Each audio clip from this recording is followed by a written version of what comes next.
I'm going to push through reading chapter 18 because it's been like a month of reading this book. And it's taking too long. I enjoyed the last chapter, but like I said, I think it's just a concentration issue. During the first days Goldmund lived in the cloister, in one of the guest cells,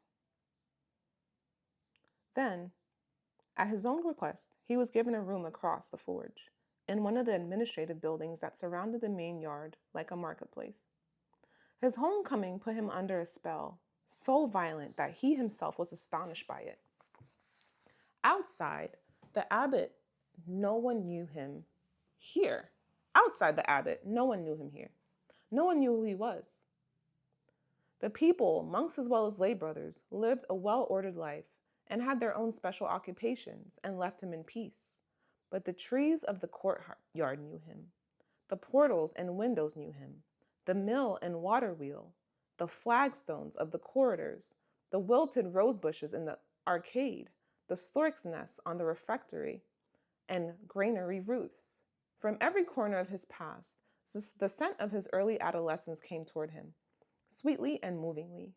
Love drove him to see everything again, to hear all the sounds again, the bells for evening prayer and Sunday mass, the gushing of the dark mill stream between its narrow, mossy banks, the slapping of sandals on the stone floors, the twilight jangle of the key ring as the brother porter went to lock up. Beside the stone gutters, into which the rainwater fell from the roof of the lay refectory, the same herbs were still sprouting, crane's bill and plantain, and the old apple tree in the forge garden was still holding its far-reaching branches in the same way. But more than anything else, the tinkling of the little school bell moved him. It was the moment when, at the beginning of recess, all the cloister students came tumbling down the stairs into the courtyard. How young and dumb and pretty the boys' faces were, and he, too, once really had been so young, so clumsy, so pretty and childish. But this familiar cloister he had also found one that was unknown, one which during the first days struck his attention and became more and more important to him until it slowly linked itself to the more familiar one. Because if nothing new had been added, if everything was as it had been during his student days, and 100 or more years before that, he was no longer seeing it with the eyes of a student. He saw and felt the dimension of these edifices, of the vault of the church, the power of old paintings, of the stone and wood figures on the altars, in the portals, and although he saw nothing that had not been there before, he only now perceived the beauty of these things, and of the mind that had created them. He saw the old stone, Mother of God, in the upper chapel. Even as a boy, he had been fond of it and had copied it, but only now did he see it with open eyes and realize how miraculously beautiful it was, and that his best and most successful work could never surpass it. There were many such wonderful things, and each was not placed there by chance, but was born of the same mind and stood between the old columns and arches as though its natural home. All that had been built, chiseled, painted, lived, thought, and taught here in the course of hundreds of years had grown from the same roots, from the same spirit, and everything was held together and unified like the branches of a tree. Goldmund felt very small in this world, in this quiet, mighty unity, and never did he feel smaller than when he saw Abbot John. His friend Narcissus rule over and govern this powerful yet quietly friendly order. There might be tremendous differences of character between the learned, thin-lipped Abbot John and the kindly, simple Abbot Daniel, but each of them served the same unity, the same thought, the same order of existence, received his dignity from it, sacrificed his person to it. That made them as familiar to one another as their priestly robes. In the center of his cloister, Narcissus grew eerily tall in Goldmund's eyes, although he was never anything but a cordial friend and host. Soon, Goldmund hardly dared call him Narcissus anymore. "Listen, Abbot John," he once said to him, "I'll have to get used to your new name eventually. I must tell you that I like it very much in your house. I almost feel like making a general confession to you and, after penance and absolution, asking to be received as a lay brother. But you see, then our friendship would be over. You'd be the abbot, and I a lay brother. But I can no longer bear to live next to you like this and see your work, not be or do anything myself. I too would like to work and show you who I am and what I can do, so that you can see if it was worth snatching me from the gallows. I'm glad to hear it, said Narcissus, pronouncing his words even more clearly and precisely than usual. You may set up your workshop anytime you wish. I'll put the blacksmith and the carpenter at your disposal immediately. Please use any material you find here and make a list of all the things you want brought in from the outside. And now hear what I think about you and your intentions. You must give me a little time to express myself. I am a scholar, and I would like to try to illustrate the matter to you from my own world of thought. I have no other language, so follow me once more, as you often did so patiently in earlier years. I'll try to follow you. Go ahead and speak. Recall how, even in our student days, I sometimes told you that I thought you were an artist. In those days, I thought you might become a poet. In your reading and writing, you had a certain dislike for the intangible and the abstract, and a special love for words and sounds that had sensuous poetic qualities, words that appealed to the imagination. Goldmund interrupted. Forgive me, but aren't the concepts and abstractions which you prefer to use really images too? Or do you really prefer to think in words with which one cannot imagine anything? But can one think without imagining anything? I'm glad you ask. Certainly, one can think without imagining anything. Thinking and imagining have nothing whatsoever in common. Thinking is done not in images, but with concepts and formula. At the exact point where images stop, philosophy begins. That was precisely the subject of our frequent quarrels as young men. For you, the world was made of images, for me, of ideas. I always told you that you were not made to be a thinker.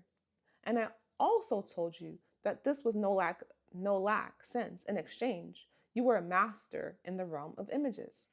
Pay attention and I'll explain it to you. If instead of immersing yourself in the world, you had become a thinker, you might have created evil, because you would have become a mystic. Mystics are, to express it briefly and somewhat crudely, thinkers who cannot detach themselves from images, therefore not thinkers at all. They are secret artists, poets without verse, painters without brushes, musicians without sound. There are highly gifted, noble minds among them, but they are all without exception unhappy men. You, too, might have become such a man.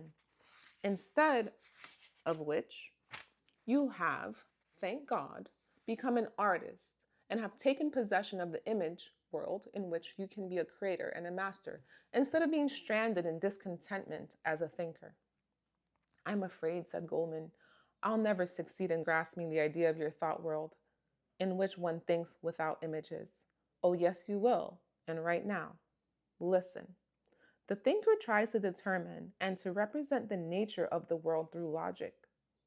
He knows that reason and its tool, logic, are incomplete. The way intelligent artists knows full well that his brushes or chisels will never be able to express perfectly the radiant nature of an angel or a saint. Still, they both try. The thinker, as well as the artist, each in his way.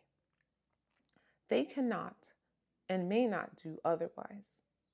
Because when a man tries to realize himself through the gifts with which nature has endowed him, he does the best and only meaningful thing he can do.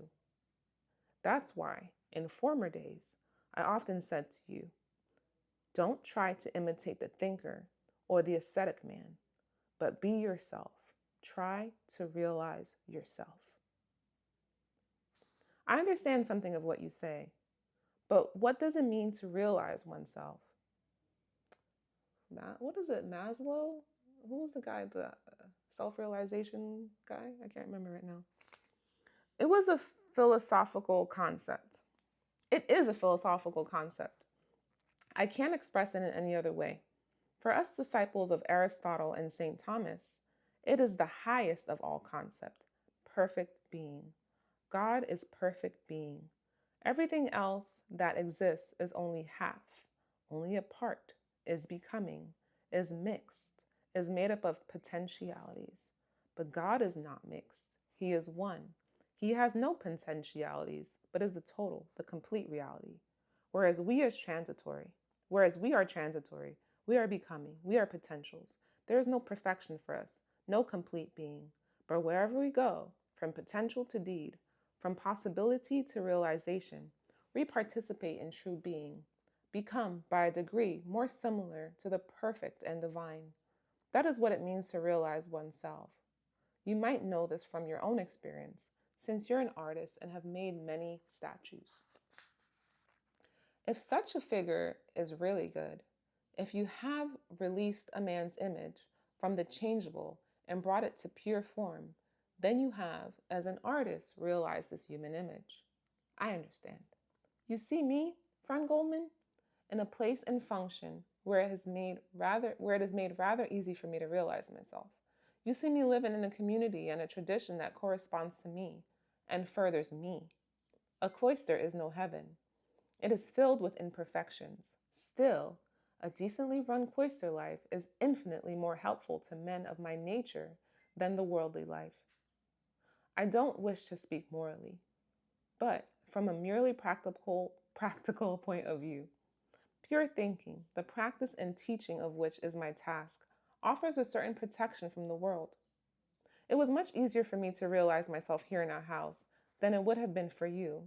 But in spite of the difficulty, you found a way to become an artist, and I admire that a great deal.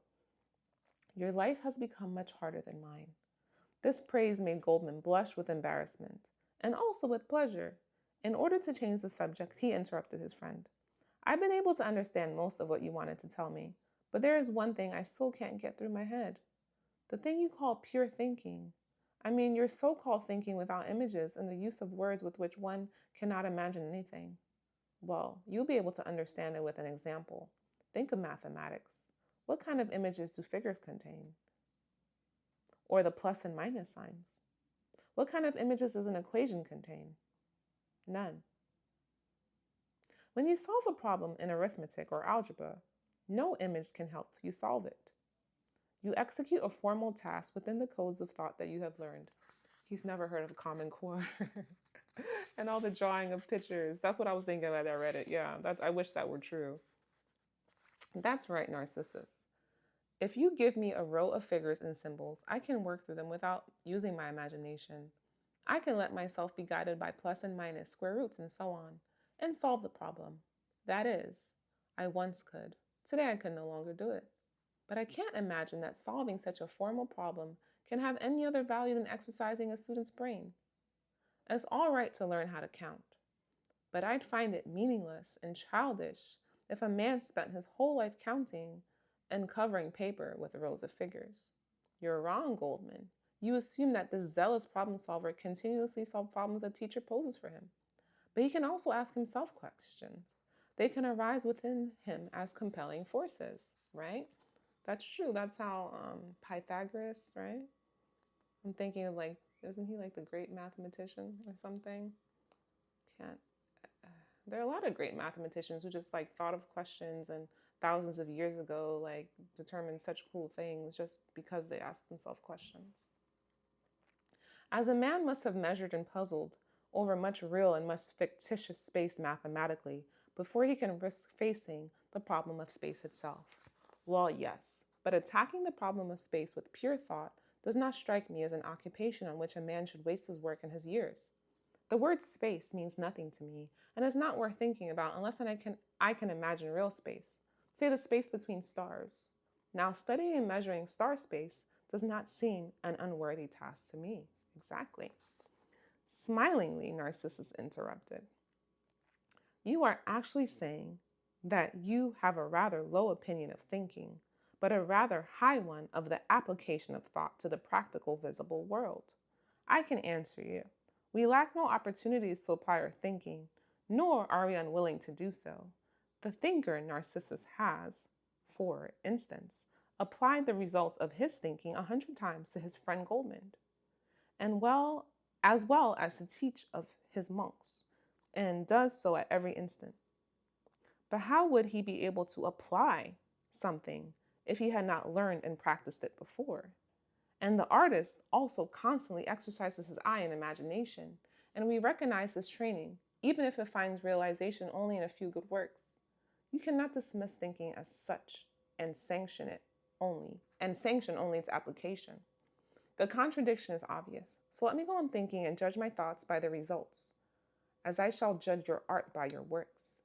You are restless now and irritable because there are still obstacles between you and your works. Clear them out of the way. Find or build a workshop for yourself and get to work. Many problems will be solved automatically that way.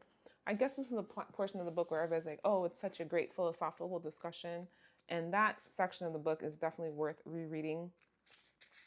I think it was just a cursory kind of view, but if I reread that section, I feel like there's like a lot deeper understanding of it and probably a real way to think about it and to practically apply what I just read. So that's pretty cool. Goldmund wished nothing better. Beside the courtyard gate, he found a shed that was both empty and suitable for a workshop. He ordered a drawing board and other tools from the carpenter, all to be made after precise plans he drew himself. He made a list of the materials which the cloister carters were to bring him from nearby cities, a long list. He inspected all the felled timber at the carpenter's and in the forest, chose many pieces and had them carried to the grassy lot behind his workshop, where he piled them up to dry under a roof he built with his own hands. He also had much work to do with the blacksmith, whose son, a dreamy young man, was completely charmed and won over by him. Together they stood half the day at the forge, over the anvil, by the cooling trowel, or the whetstone, making all the bent or straight cutting knives, the chisels, drills, and planes he needed for his work.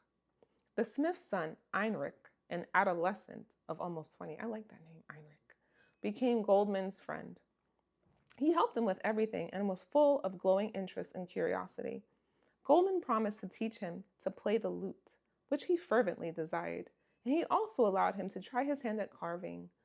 If at times Goldmund felt rather useless and depressed in the cloister and in Narcissus's presence, he was able to recover in the presence of Heinrich. Heinrich, not Heinrich, I added the N, who loved him timidly and admired him immensely. He often asked him to tell him about Master Nicholas and the bishop's city. Sometimes Goldmund was glad to tell stories. Then he would be suddenly astonished to find himself sitting like an old man, talking about the travels and adventures of the past, when his true life was only now about to begin. Recently he had changed greatly in age far beyond his years, but this was visible to no one, since only one man here had known him before.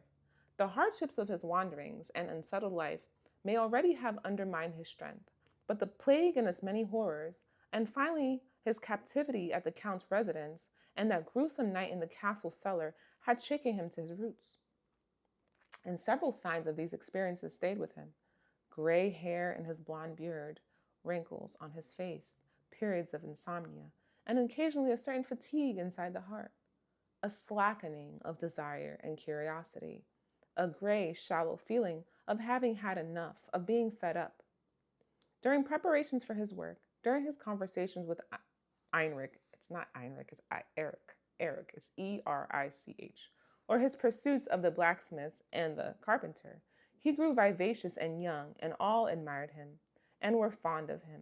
But at other times he sat for hours exhausted, smiling and dreaming, given over to apathy and indifference. The question of where to begin was very important to him. The first work he wanted to make here, and with which he wanted to pay for the cloister's hospitality, was not to be an arbitrary piece that one placed just anywhere for the sake of curiosity. No, it had to be a blend with the old works of the house and with the architecture and life of the cloister, and become part of the whole. He would have especially liked to make an altar or perhaps a pulpit, but there was no need or room for either. He found another place instead. There was a raised niche in the refectory, from which a young brother read passages from the lives of the saints during meals. This niche had no ornament. Goldmund decided to carve for the steps to the lectern, and for the lectern itself, a set of wooden panels like those around a pulpit, with many figures in half relief and others almost freestanding. He explained his plan to the abbot, who praised and accepted it. Finally, he could begin. Snow had fallen, Christmas was already over. Goldmund's life took on another form. He seemed to have disappeared from the cloister. Nobody saw him anymore. He no longer waited for the students at the end of classes, no longer drifted through the woods, no longer strolled under the arcades. He took his meals in the mill. It wasn't the same mill now whom he had often visited as a student, and he allowed no one but his assistant, Eric, to enter his workshop. And on certain days, Eric did not hear a word out of him.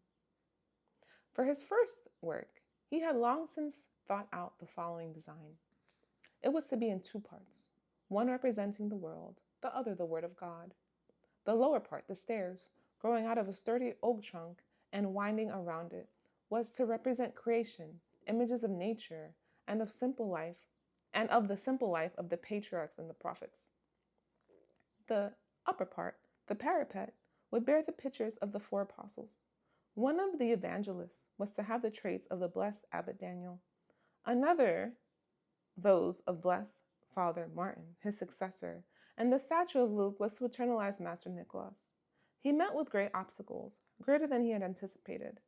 But these obstacles gave him many worries. But they were sweet worries. Now enchanted and now despairing, he wooed his work as though it were a reluctant woman, struggled with it as firmly and gently as a fisherman struggling with a giant pike. And each resistance taught him and made him more sensitive. He forgot everything else. He forgot the cloister.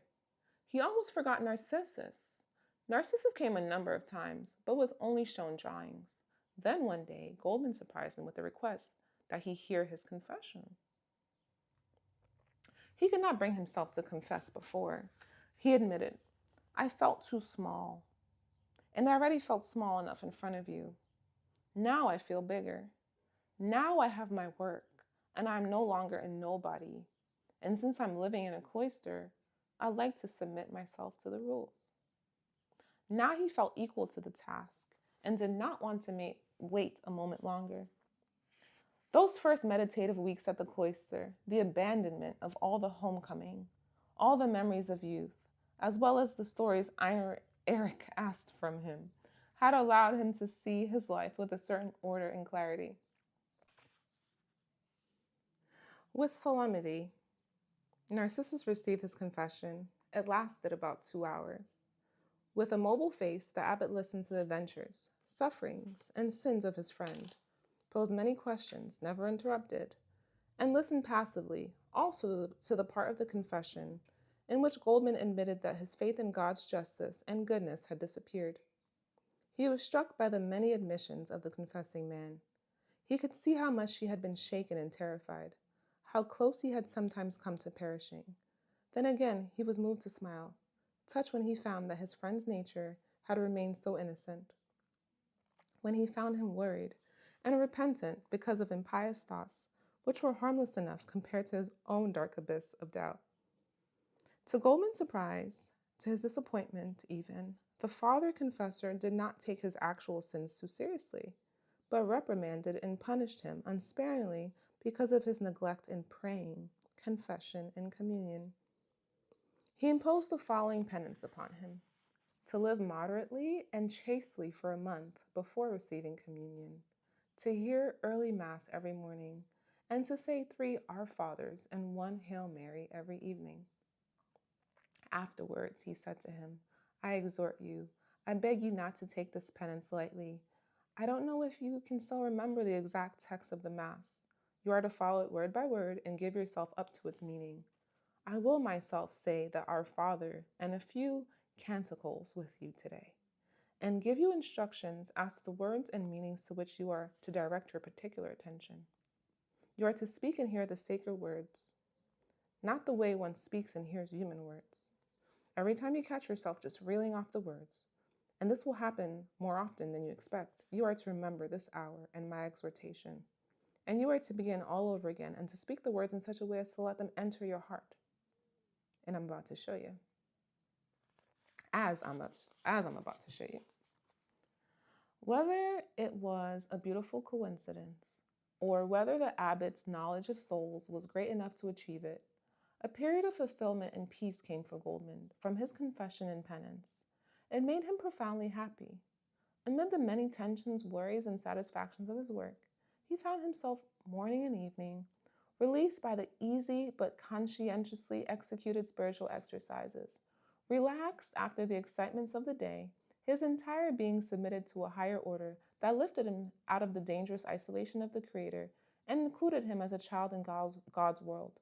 Although the battles of his work had to be overcome in solitude, and he had to give it all to the passions of his senses, those hours of meditation let him return to innocence again and again. Still hot with the rage and impatience of his work, or moved to ecstasy, he would plunge into the pious exercises as though into deep, cool water that had washed him clean of the arrogance of enthusiasm as well as the arrogance of despair. It did not always succeed. Sometimes he did not become calm and relaxed in the evening. After burning hours of work, a few times he forgot the exercises, and several times he tried to immerse himself in them. He was tortured by the thought that saying prayers was, after all, perhaps only childish striving for a God who did not exist or could not help. I feel that way too sometimes. I think most people do. He complained about it to his friend. "Continue," said Narcissus. You promised. You must keep your promise. You are not to think about whether God hears your prayers, or whether there is God, as you imagine. Nor are you to wonder whether your exercises are childish. Compared to Him, to whom all our prayers are addressed, all our doing is childish. You must forbid yourself these foolish child's thoughts completely during the exercises. You are to speak the Our Father and the canticles, and give yourself up to the words, and fill yourself with them just the way you play the lute or sing. You don't pursue clever thoughts and speculations then, do you? No, you execute one finger position after another as purely and perfectly as possible. When you sing, you don't wonder whether or not singing is useful. You sing. That's how you pray. I guess he's like, dude, just be present, right? And once more, it worked. Again, his taut, avid ego extinguished itself in wide vaulted orders. Again, the venerable words floated above him like stars.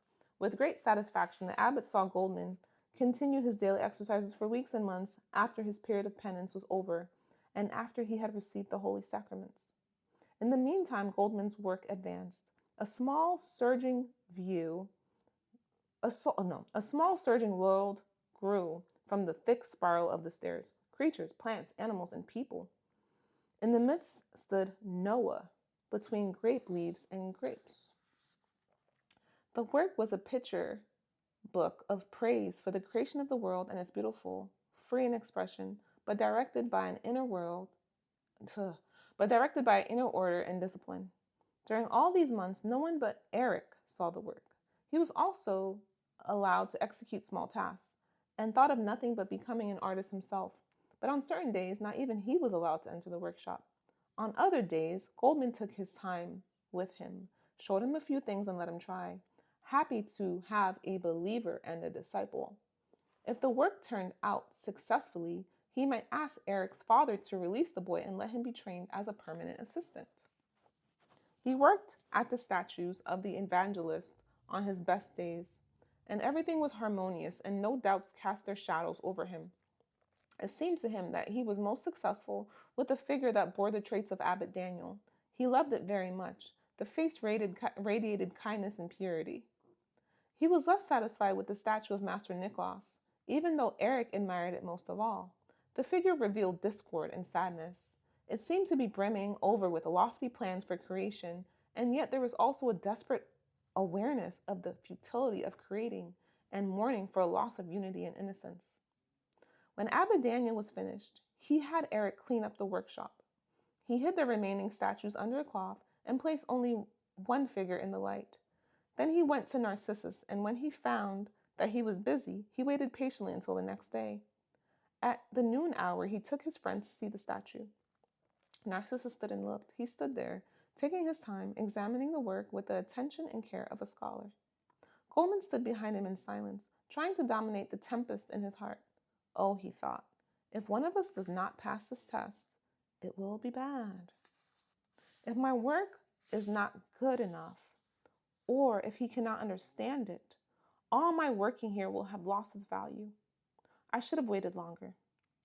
Minutes felt like hours to him, and he thought of the time when Master Nicholas had held his first drawing in his hands. He pressed his hot, humid palms together in the effort of waiting. Narcissus turned to him, and immediately he felt something that had not been flowered there since his boyhood years. A smile, an almost timid smile on that face of mind and will. A smile of love and surrender, a shimmer, as though all its loneliness and pride had been pierced for a second, and nothing shone from it but a heart full of joy. Goldmund, Narcissus said very softly, weighing his words even now. You don't expect me to become an art expert all of a sudden. You know I'm not. I can tell you nothing about your art that you would not find ridiculous. But let me tell you one thing. At first glance, I recognized our Abbot Daniel in this evangelist. Not only him, but also all the things he once meant to us. Dignity, kindness, simplicity. As blessed Father Daniel stood before our youthful veneration, he stands here before me now, and with him, everything that was sacred to us then, and that makes these years unforgettable to us. You have given me a generous gift, my friend. And not only have you given our Abbot Daniel back to me, you have opened yourself completely to me for the first time. Now I know who you are. Let us speak about it no longer. I cannot. Oh, Goldmund, that this hour has been given us. It was quiet in the large room. His friend the abbot was moved to the depth of his heart. Goldmund saw, and this embarrassment choked his breathing. Yes, he said curtly, I am happy, but now it's time to go and eat.